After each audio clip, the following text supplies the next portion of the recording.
इधर ओवैसी की party AIMIM और समाजवादी पार्टी में गठबंधन की कोशिश नाकाम साबित हुई है। ऐसे में ओवैसी अब उत्तर प्रदेश की 25 सीटों पर अपने प्रत्याशी उतारने के मन में है, जिससे इंडिया गठबंधन को बड़ा झटका लग सकता है। साथ ही अखिलेश के पीडीएफ फॉर्मूले को भी नुकसान तय माना जा रहा है। ऐसा क्यों, आपको इस रिपोर्ट के जरिए समझाते हैं।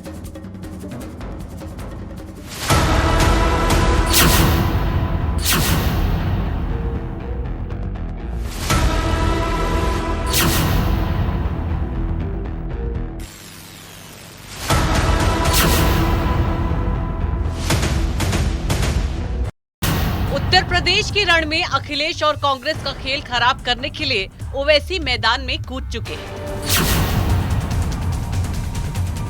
उन 25 सीटों को सिलेक्ट कर चुके हैं जहां वो करीब करीब सभी मुस्लिम प्रत्याशियों पर दांव लगाएंगे। और इसी चुनौती से बचने के लिए जब बात एआईएमआईएम और समाजवादी पार्टी में समझौते की हुई तो डील नहीं हो पाई। अब ओवैसी की पार्टी ने अकेले यूपी में चुनाव लड़ने का ऐलान किया है। अखिलेश से गठबंधन नहीं करेंगे ओवैसी। उत्तर प्रदेश में अकेले लड़ेंगी एआईएमआईएम। यूपी में 25 सीटों पर एआईएमआईएम चुनाव लड़ेगी। गठबंधन को लेकर एआईएमआईएम ने तस्वीर साफ कर दी है। हम लोगों ने पूरी कोशिश की कि भारतीय जनता पार्टी को तीसरी बार केंद्र में सरकार न बनाने दिया जाए, मगर अखिलेश यादव चाहते हैं कि भारतीय जनता पार्टी तीसरी बार केंद्र में सरकार बनाए और तीसरे बार प्रधानमंत्री नरेंद्र मोदी जी तीसरी बार शपथ ले प्रधानमंत्री की। तो हम लोग मजबूर हैं और हमने बहुत जद्दोजहद की, बहुत प्रयास किए, उनसे वार्ता करनी चाहिए, मतलब वो किसी चीज़ पे तैयार नहीं हो रहे हैं। तो हमें जहाँ तक लगता है मजबूरी में आकर के हम ये डिसीजन लेना पड़ रहा है कि अब हम भी इंशाअल्लाह ताला बहुत जल्द अपने प्रत्याशियों के और अपने सीटों के नाम की घोषणा करेंगे। ओवैसी की नजर उन खास सीटों पर है जहां मुस्लिम मतदाताओं की तादाद अच्छी खासी है।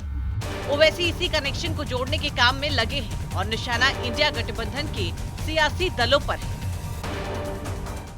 और भी कई पार्लियामेंट की सीट पर इंशाअल्लाह ताला हम सोच और विचार कर रहे हैं, क्योंकि हम जान चुके हैं कि तुम बीजेपी को नहीं रोक सकते।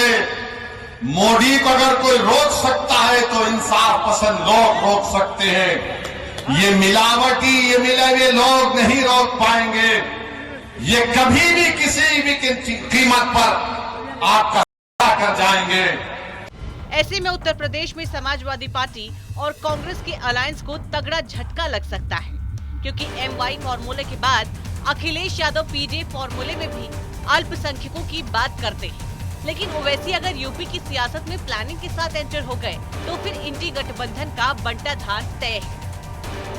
यूपी में लोकसभा की मुस्लिम सीटों को समझे तो 40 से 50% मुस्लिम आबादी वाली 6 सीटें, 30 से 40% मुस्लिम आबादी वाली 12 सीटें हैं, 20 से 30% मुस्लिम आबादी वाली 18 सीटें हैं और 80 में 36 सीटों पर 20% से ज्यादा मुस्लिम मतदाता हैं।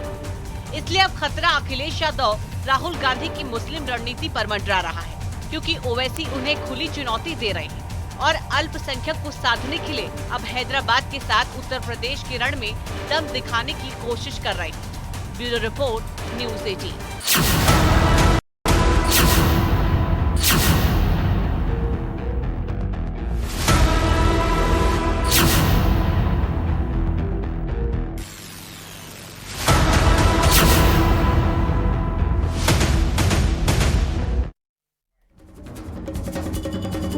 और इसी के साथ यहाँ रुकेंगे एक छोटे से ब्रेक के लिए। खबरें जारी हैं, आप बने हमारे साथ।